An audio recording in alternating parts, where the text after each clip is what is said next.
The Sarentu Way, written by bluetheseraph, Chapter 2, Awakening, 15 years later, 2169. Blackness, that's all I could see for the longest time. Alone in an endless void. I don't know how long I've been there. Was this death? Did I die? If I've died, did the others survive? I hope they did, I thought. I hope Noor is bounding through the flying mountains, not a care in the world, wind at his back and the sun shining on his face. I hope Talon's found a way to free himself from Mercer to reconnect with their home. I hope he's made a friend, maybe in a dire horse. I heard they bond with Navi. And Rinella, I hope she's the happiest of all of us, sitting by a waterfall, watching the clouds move before a sun shower falls over the forest. And I hope she smiles when the rain hits her skin, at peace. If I'm dead, what do the others think of me? Do they miss me? Do they cry when they think of me? Do they hold a celebration in honor of my death every year? Am I even dead? Where am I? My eyes opened slowly, my ears were ringing, and everything was still black. But blurs of light were beginning to show as I heard someone call out to me. You made it, the faint voice said before a hiss of air hit my ears. Now I remember, I was asleep. Alma put us here. The evacuation, the soldiers, Mercer, it all came back at once. The light blinded me for a moment as the cover of the pod retracted from over top of me. And it was then that I took my first breath of air, pulling it deep into my lungs before my vision adjusted itself, though everything was still rather blurry. You're all right, that voice said again, the sound hitting my dully ringing ears before I looked up. Alma was smiling in relief as she gently took my hands to help me sit upright. Slow now, Ika'ri, it's okay. I took in another few breaths of air before looking over at my rather blurry looking teacher. Alma? I asked, to which I saw her nod enthusiastically. Yes, Ika'ri, it's me, she replied, her hands brushing my dark hair behind my ears before she slowly helped me to stand. I thought I'd lost you, all of you. You have no clue how relieved I am to see you all right. I was alive, truly alive. In my hazy vision that was quickly steadying, I could see what I thought was a human standing with their back turned to me, and a few other Navi standing in the room by pots with us. What's going on? I managed out, blinking a few times to help my sight clear. What happened, Alma? She shushed me tenderly and gave my hands a squeeze in hers. It's okay, you've just been asleep for a while, that's all, a long, long while. Right, she said that, didn't she? Before we went under. I was about to reply when I heard a male speak in my direction in Navi. I see you, they said, before I turned to look at whomever had just greeted me. It was a warrior, a true Navi warrior. It looked like he was wearing a camel vest or body protector beneath his Navi chest piece adorned with feathers that crested up around his neck. He had two black triangles on his forehead, warrior's paint most likely. He was putting his hand down from his greeting gesture to me before looking at Alma. Why must you prod at them like this? He said in annoyance. If they can walk, they can walk. The rest we have to leave. That confused me. Leave? Who were they leaving? What was going on? So many questions all flooding my mind, tearing my brain apart in such a short time. It was a miracle I was even able to turn to address Alma as the warrior man turned away. But the RDA, I said to her, trying to recall the details. They left, didn't they? You left us here. You said it was our chance to survive. Alma nodded slowly. I could see her response forming in her throat before the warrior man spoke and walked back towards us. The sky people have returned, Sarentu, he said firmly. He just called me Sarentu. I'd almost completely forgotten that name. That was her clan, wasn't it? Sarentu, I repeated. It sounded familiar, warm, like speaking of home. I was speaking of home. I knew that deep down. It was my clan. We are Sarentu, Ika'ri, Ahari's voice rang in my head from what felt like a conversation I'd had with her just yesterday. We will not let them strip the Navi from us. We will be Sarentu again. Just you wait. I swallowed a lump in my throat before addressing the Navi man again. Nobody has ever called me that before. The warrior's brow creased as he heard that. That is your clan, he said firmly, and it is a mighty one at that. Not was, is. My ears perked. It is? I asked. This was my chance to ask about our past. This warrior knew about the Sarentu. Can you tell me about them? I asked again before I could truly stop myself. He turned back to me as he'd been about to step away. We do not have the time, he said before turning to the others. It was only then I realized Telan, Nor, and Rinella standing behind him. We thought you all were lost to this world before this dreamwalker thought to lock you up in a box instead. He gestured a hand to Alma with a bit of disdain in his tone.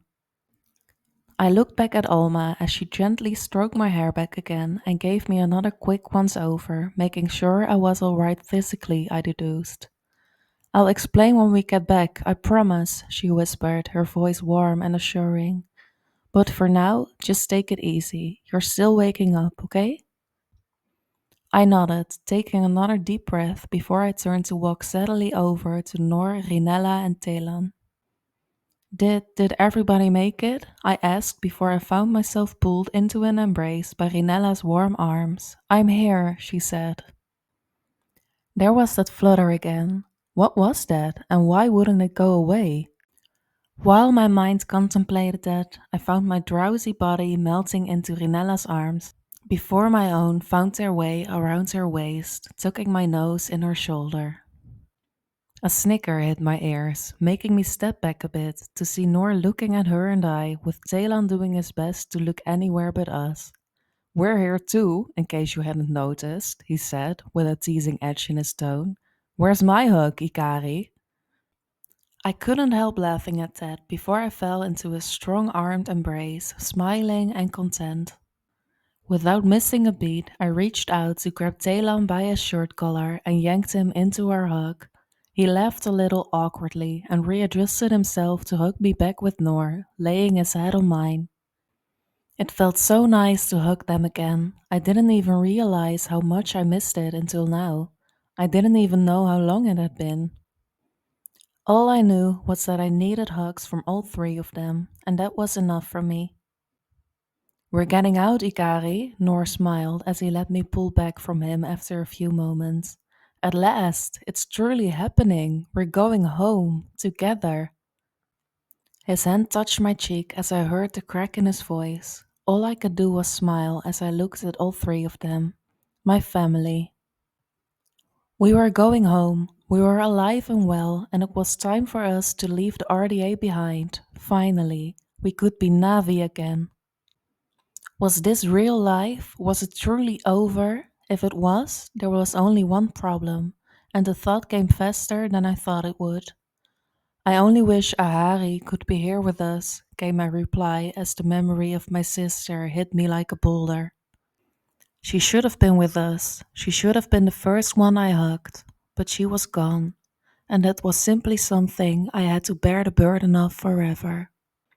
Rinella's comforting hand touched my shoulder as if she sensed my thoughts of my sister before she pulled me back into a gentle hug. She is here, she whispered into my hair. She lives in you, Ika'ri, and all around us, so she's never truly gone.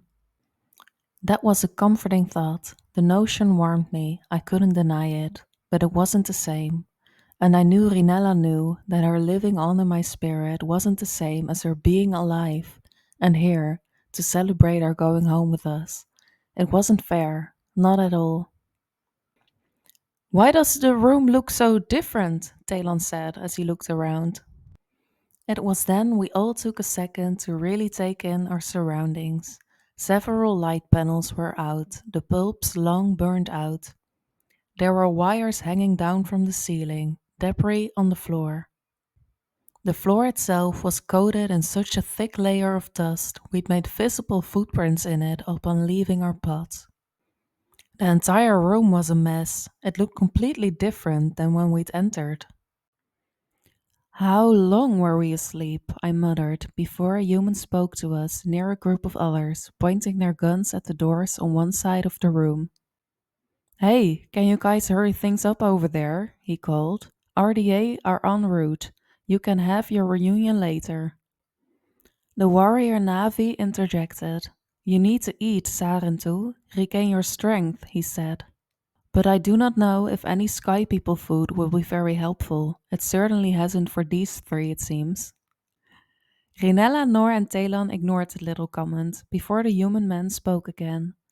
There should be some more rations in the canteen down the hall there, he said, gesturing his gun briefly to the door, then nodded to me. You, what's your name? His sudden address towards me made me freeze up and stammer for a second. Ika'ri. My name's Ika'ri, I finally got out after a second. He nodded. Nice to meet you, Ika'ri. I'm Billy. Billy Nash. Before I could correct him on the pronunciation of my name, I felt a hand on my shoulder. Her name is pronounced Ika'ri, Rinella said firmly, eyeing the human with a stern glare. You will pronounce her name properly, or you will not pronounce it at all. The flutter was back, but it had moved to my stomach. I could feel my eyes widen a little in bewilderment as she continued to stare down this human who just mispronounced my name. It. I couldn't describe how it made me feel, but I knew it was a nice feeling. Billy seemed surprised before his eyes flicked between Rinella and I. Right, sorry, he said to me with a little nod of his head. Ika'ri, won't happen again. As I was saying, you haven't eaten yet, have you? Well, go on back and grab something. I'm sure there's something we didn't grab for these guys. I smiled a little before kneeling down in front of him to put a hand to his head. Thank you, Billy, I said. Not so much for the offering of food. Without another word, I stood up and carefully made my way down the hall he'd pointed to, and carefully maneuvered my way over the piles of broken glass on the floor. This place had really dilapidated since we were last roaming the facility. Just how long were we asleep, really? From behind me, I could hear Nor complaining about someone checking him over before whoever it was commented their training hadn't involved anything to do with Navi, which I chuckled a little at. At the end of the hall, I found a room off to my left where I saw a box sitting on the table with 2 bags of rations left in it. Dry and still, I muttered, but they'll do. I tore one open and quickly scarfed down its contents. I was hungrier than I thought, because I immediately went for the second right after barely swallowing the first. While it wasn't satisfying, it definitely made me feel a little bit better. RDA closing in, I heard Billy yell from the other room. We should get a move on now. Ika'ri, let's go. My ears perked up at that, and I quickly tried to maneuver my crouched figure out of the small room. I'm coming, I called back before I heard Alma's voice. Everyone out, she said before I heard the sounds of doors opening and closing midway down the hall. Had they just left me? I picked up speed and quickly moved over the glass again to walk into the silent, empty room. They were gone. Before I could call out for them, though, the door on my right exploded and I put up my hands in defense.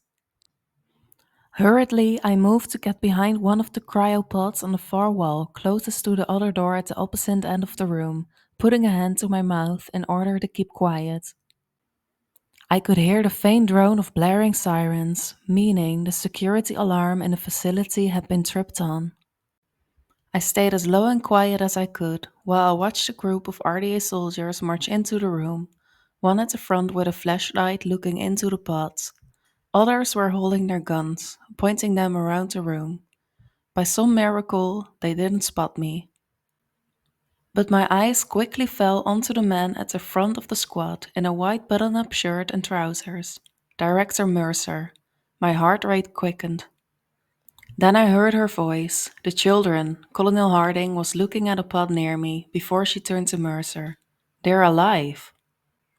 The director walked over to the pod to peer inside the dust covered glass. I could see his brows crease below his mask before he walked closer to where I was hiding, causing me to shrink down a little more. If he saw me, I was done for sure. No, I needed to get out. I had to wait for the right moment to sneak past them and break for it. I bit down on my tongue as I tried my best to stay perfectly still. Cortez, Mercer groaned in annoyance. She always thought we were making pets, not soldiers. He was looking at his wrist as the soldiers moved closer to me.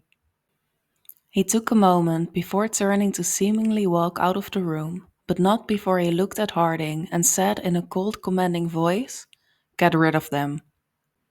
His back was turning, so were all the other soldiers. This was it, my chance. If you want to live, Ika'ri, then you have to go now. Carefully, I maneuvered my way in a quickened crouch towards the open door behind me. I was halfway there before I heard Harding yell behind me. "One got out!" she cried before they opened fire. Bullets whizzed past my head, with many hitting the walls and the quickly closing doors. I felt my breath hitch as I stood up and made a break for it, sprinting to the door and barely making it through, before a bullet grazed past my arm and the door locked shut behind me. Panting, I stood with my back to the door for a moment, before I heard footsteps approaching me from behind it. "Get this thing open now!" I heard the faint voice of Harding behind the doors. That was my cue to run, so I did. I sprinted down the hallway as I heard a soldier in the room complain about the door being jammed, then the faint clamor of soldiers' voices fading as I turned the corner of the hall. "Shit, shit, shit, shit, shit," I muttered to myself over and over.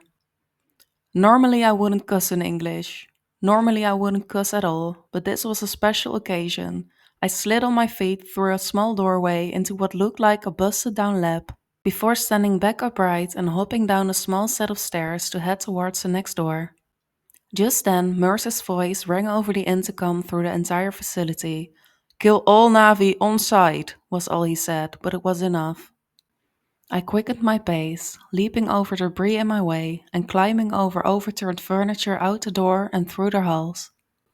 Eventually, I made it to a dead end. I could feel the panic start setting in as my breathing quickened.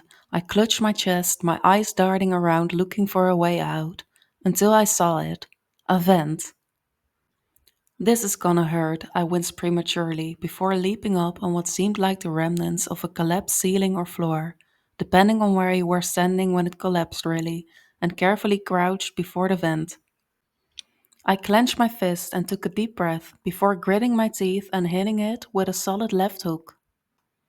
The bang from the vent breaking and flying to shatter into small fragments in the vent was loud.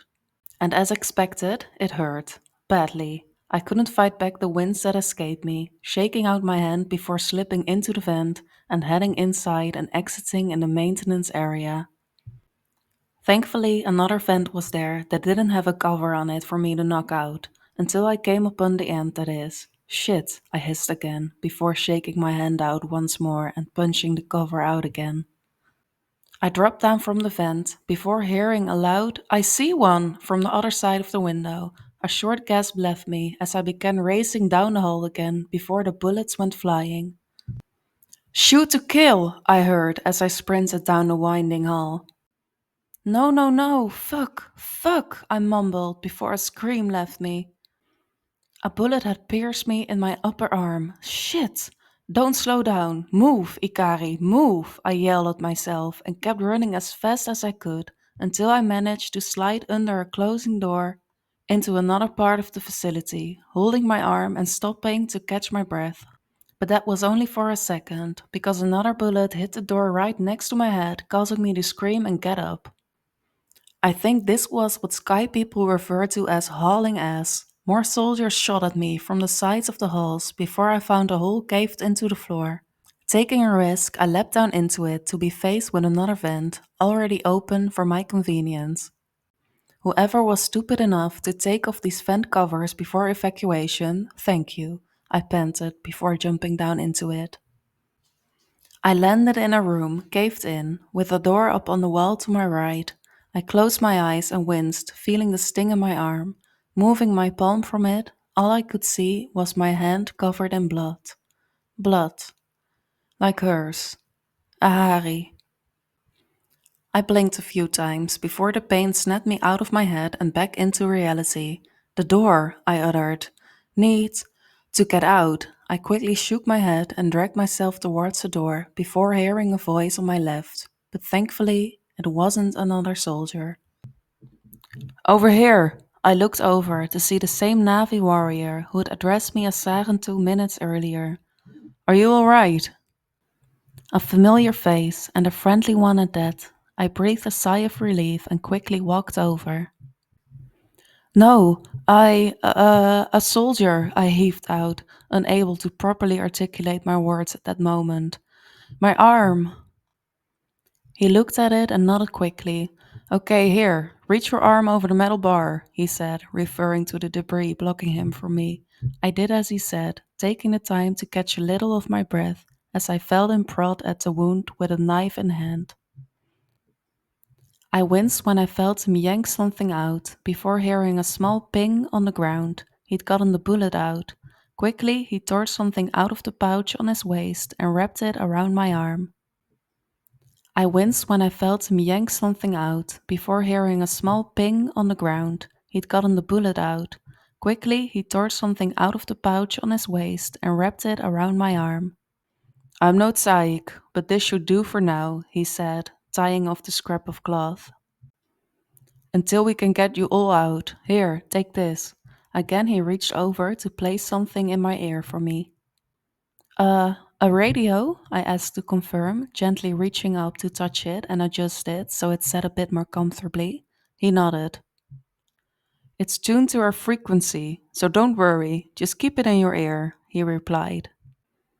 You've certainly been busy, I panted, feeling a little bit better now after having a short break from running. He chuckled a little at that. They were looking for you, Sarentu, he replied. They found me, but you need to move now, quickly. Wait, I said before he could leave. I don't even know your name. I could see his brow line crease again as he turned his gaze from me for a brief moment. Solek, one of the last of my clan, came his reply before he looked back at me with a serious expression, mirroring that of a hardened soldier. I am here so you will not be the last of yours. You are Ika'ri, yes? I nodded quickly. He must have heard it back in the cryo room. Yes, I said. He nodded back. Good. Keep moving. Fast and quiet. Go, he said, waving me off. And try not to end up shot again, yes? That stung a little, but I guess I deserved it. I was the idiot who ended up getting shot in the arm. Right, I replied. Thank you, Solek. Quickly, I made a break for the door with the word storage over it in bold white letters that had faded in areas on the concrete. Once I was in the next room, I heard Solek's voice in my ear.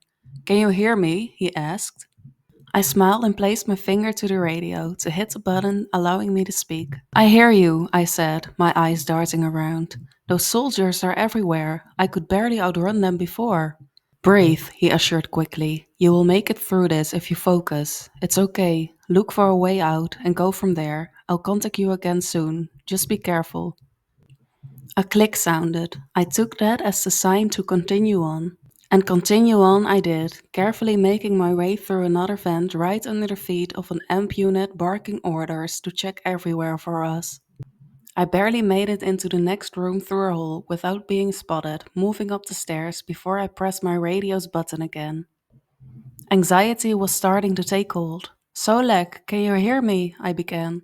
Where's everyone else? Did they get out? The thought of losing someone I cared about again made me more terrified than I was of the soldiers. I'm making sure they do, he replied over the radio, making me sigh in relief. And you, are you safe? I couldn't fight the smile. Nor Telan Rinella. They were safe at least. For now, I think I am. I just snuck under the legs of an amp unit using a vent. I could hear his chuckle on the other end. Very sneaky. Well done. Just let me worry about the others and you keep moving. Focus on getting out. I sighed before a thought occurred to me. This wouldn't have happened had someone gotten me some rations from the get go, or better yet, come get me before you all decided to book it, I pointed out. That made Solek chuckle again. That is fair, but the apologies for leaving you behind can come after we've all gotten out, yes?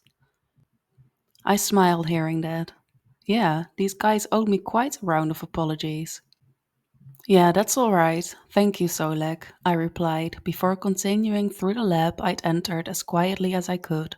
Until another vent, I sighed before gritting my teeth. I am too big for this bullshit. Oh, they owe me such an apology when I get out of here. Now they have me cursing and. I trailed off in my grumbling as I knocked out another vent cover and dropped into another room to sneak around a few soldiers with their flashlights, barely managing to make it out the door, down the hall, and out of the zone without being spotted.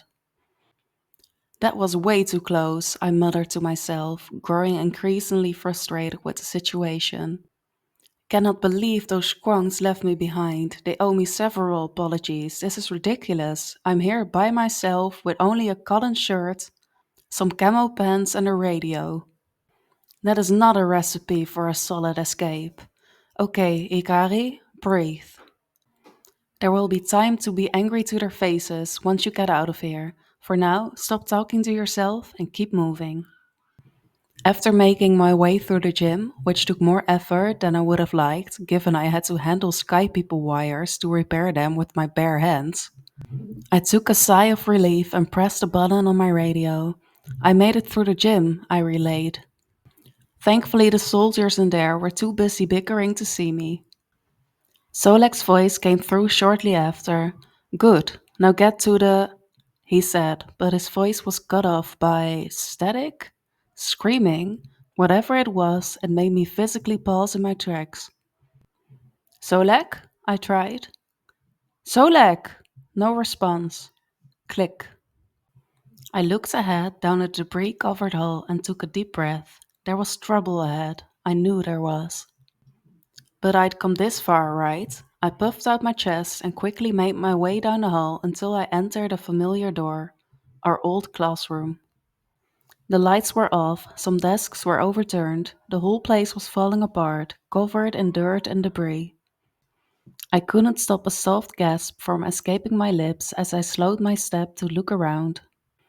How long were we asleep? I muttered, a question I felt I'd asked myself maybe 15 times now, just looking at the broken state of the entire tap facility. At least I was in a familiar place now, and from here I knew the way out.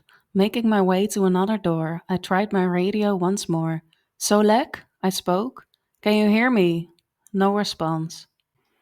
Gritting my teeth, I made my way to the door at the end of the room. That was a mistake.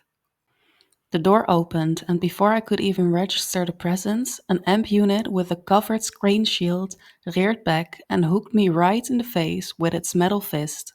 I cried out in pain as I fell back on the floor, scrambling back on my rear before the unit's foot slammed into my chest, pinning me to the ground.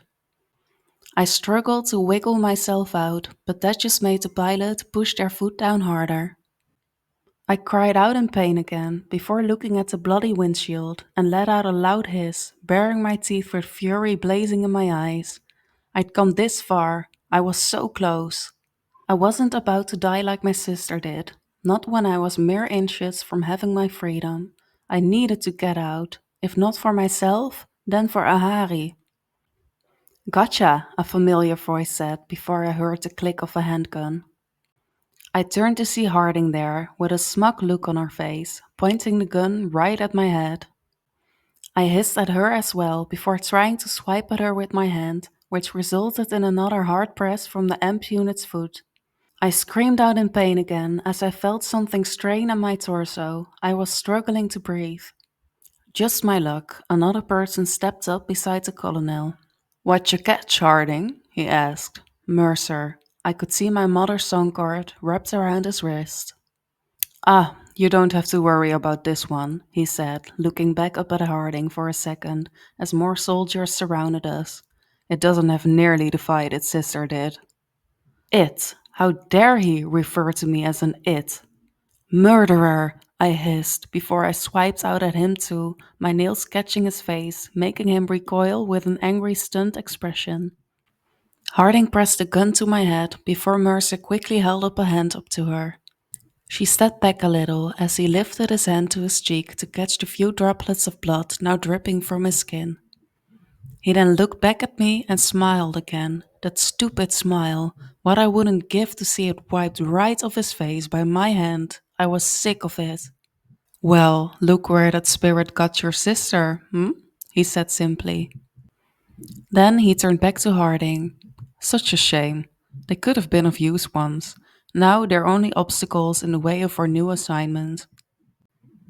New assignment? What did that mean? Solek said the sky people were back, but he didn't mention why. Did he know why? His attention turned back to me with that stupid smile. Say hi to Ahari for me, Ika'ri. My breath got in my throat before I let out another hiss and tried again to free myself from under the amp as Mercer nodded to Harding and walked off. The gun was positioned closer to my head. But just as she was about to pull the trigger, bullets fired off at her and the others from my right side. Solek with an assault rifle. Go, run, Ika'ri, he cried. The amp had taken its foot off me. Quickly, I got up and ran out the door, taking a sharp breath of air into my lungs and not daring to look back. I turned to jump down a shaft leading to a vent, putting me out in the building's pipe system. Solek, I radioed as I made my way far enough. Are you okay? No response. That was way too close, I tried again. Still no response. Solek? He was okay. He had to be, right? Yeah, just keep moving, Ika'ri, like he said. Gritting my teeth, I clicked off and continued making my way through the pipes, pausing as I saw greenery growing on one of them. After going through another door, I stopped to gasp when I saw the side of what looked like the roots of a tree that had grown into the maintenance tunnels. There was sunlight pouring through the small hole above, with vines and moss hanging down from it. Even in the darkest reaches, where human activity once thrived, Pandora finds a way. That thought crossed my mind for only a moment as I carefully walked across the roots to make my way out of the room into a tunnel lined with pipes. After slowly orienting myself and catching my breath, my eyes caught the sight of sunlight at the very end of the tunnel. I could see the moss and plants hanging off the opening, growing into the tunnel itself. I couldn't move. My ears perked hearing the faint sounds of water, a river maybe, and animals. It was the sound of home. Pandora, my breath caught in my throat before I felt a sob work its way up from my chest. All that time fighting, my sister's death, the cryo sleep, it had all led to this. A bandaged bullet wound on my arm, potentially bruised ribs, and fresh tears rolling down my blue skinned cheeks. Collecting myself, I stood up with a smile and took the first step towards the light. It's time to go home, Ahari. Pandora's waiting for us.